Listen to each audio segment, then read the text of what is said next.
ओम नमः शिवाय। हर हर महादेव। शिव शंभु शिव शंकर। हर हर महादेव। भगवान शिव और गरीब दूध वाले का श्राप। इस कहानी को सुनते हैं, सभी ध्यानपूर्वक सुने। एक गांव में हरिया अपनी मां के साथ रहता था। हरिया गांव में दूध बेचने का काम करता था। हरिया के पास 2 गायें थी, जिनका दूध निकाल कर वह गांव में बेचता था।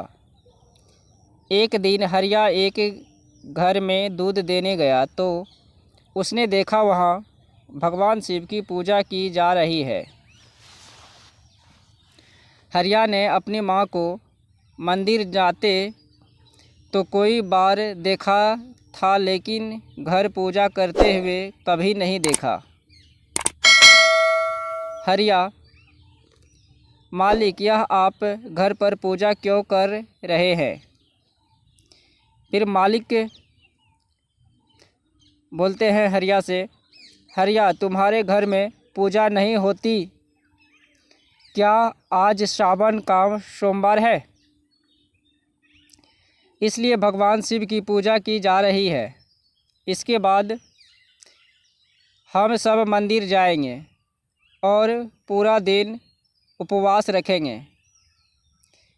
फिर हरिया बोलते हैं, माफ़ करना मालिक, लेकिन मैंने कभी पूजा होते हुए नहीं देखी। मालिक कहते हैं हरिया से, हरिया, तुम्हारे भी भगवान भोलेनाथ की पूजा करनी चाहिए। उन्हें जल और दूध चढ़ाना चाहिए। इससे भगवान भोलेनाथ प्रसन्न होते हैं और उनकी कृपा हमेशा हम पर बनी रहती है। हरिया बोलता है, मालिक, मैं आज ही अपनी माँ से इस बारे में बात करता हूँ।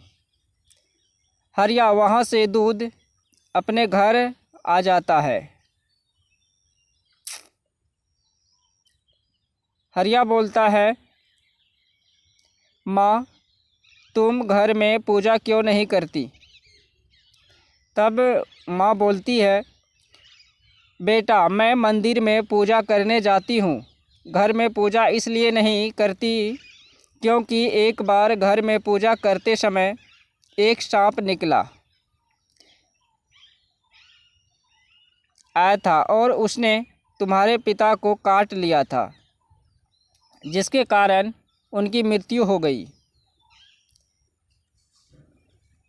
फिर हरिया बोलता है, लेकिन माँ, इस तरह तो हम पर कभी भगवान भोलेनाथ की कृपा नहीं होगी। इसका कुछ तो उपाय करना पड़ेगा। माँ बोलती है, बेटा, मैं तेरी जान खतरे में नहीं डाल सकती। अगले दिन हरिया गांव के बाहर एक साधु बाबा के पास जाकर उन्हें सारी बात बताता है। साधु बोलते हैं हरिया से, बेटा, भगवान भोलेनाथ तुम्हारे परिवार से रुष्ट हो गए हैं। अब इसका एक ही उपाय है कि तुम्हारा विवाह पक्का किया जाए और विवाह के बाद तुम्हारी पत्नी तुम्हारे घर में शिवजी की पूजा करे। यदि वह सच्चे मन से पूजा करेगी तभी तुम श्राप मुक्त हो सकते हो, लेकिन इसमें तुम्हारी जान को खतरा है। हरिया बोलता है, कैसा खतरा है बाबा? साधु कहते हैं, बेटा, यदि तुम्हारी पत्नी द्वारा पूजा करने पर शिवजी प्रसन्न नहीं हुए तो हो सकता है वह सांप तुम्हें डस ले। लेकिन तुम यह बात विवाह से पहले लड़की को बता देना। यदि वह यह सब सुनकर विवाह के लिए तैयार हो तभी आगे बढ़ना। हरिया ने घर आकर माँ को सारी बात बता दी।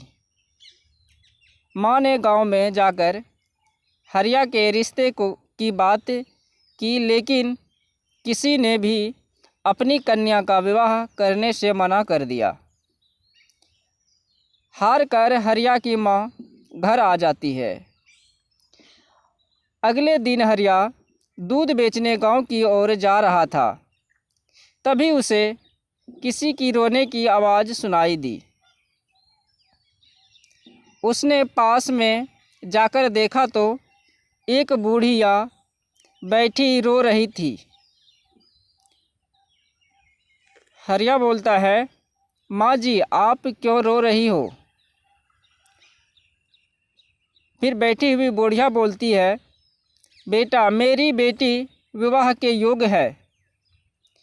अंधी होने के कारण कोई उससे विवाह नहीं करना चाहता।